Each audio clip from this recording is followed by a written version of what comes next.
कालभैरवाष्टकम् देवराजसेव्यमान पावनाग्रिपङ्कजं व्यालयज्ञसूत्रमिन्दुशेखरं कृपाकरं नारदादियोगिवृन्दवन्दितं दिगम्बरं काशिकापुरादिनाथकालभैरवं भजे।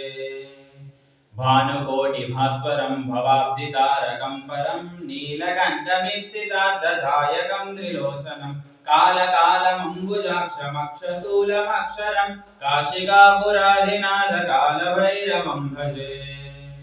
शूलटङ्कपाशदण्डपाणिमादिकारणं श्यामकायमादिदेवमक्षरं निरामयं भीमविक्रमं प्रभुं विचित्रताण्डवप्रियं काशिकापुराधिनाथकालभैरवं भजे।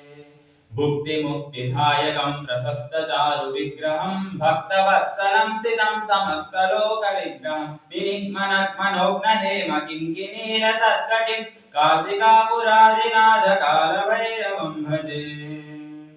धर्मसेतुपालकं त्वधर्ममार्गनाशकं कर्मपाशमोचकं सुशर्मदायकं विभुं स्वर्णवर्णकेशपाशशोभिताङ्गमण्डलं काशिकापुराधिनाथकालभैरवं भजे।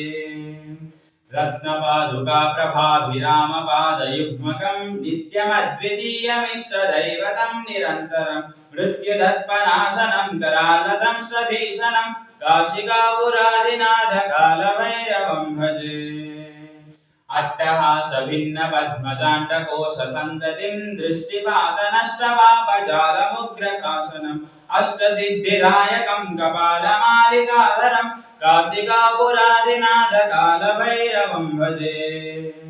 भूतसङ्गनायकं विशालकीर्तिदायकं काशीवासिलोकपुण्यपापशोधकं विभुं नीतिमार्गकोविदं पुरातनं जगत्पतिं काशिकापुराधिनाथकालभैरवं भजे। कालभैरवाष्टकं पठन्ति ये मनोहरं ज्ञानमुक्तिसाधनं विचित्रपुण्यवर्धनं शोकमोहदैन्यलोभकोपतापनाशनं ते प्रयान्ति कालभैरवाग्निसन्निधिं ध्रुवं काशिकापुराधिनाथकालभैरवं भजे। काशिकापुराधिनाथकालभैरवं भजे। कालभैरवं भजे। कालभैरवं भजे।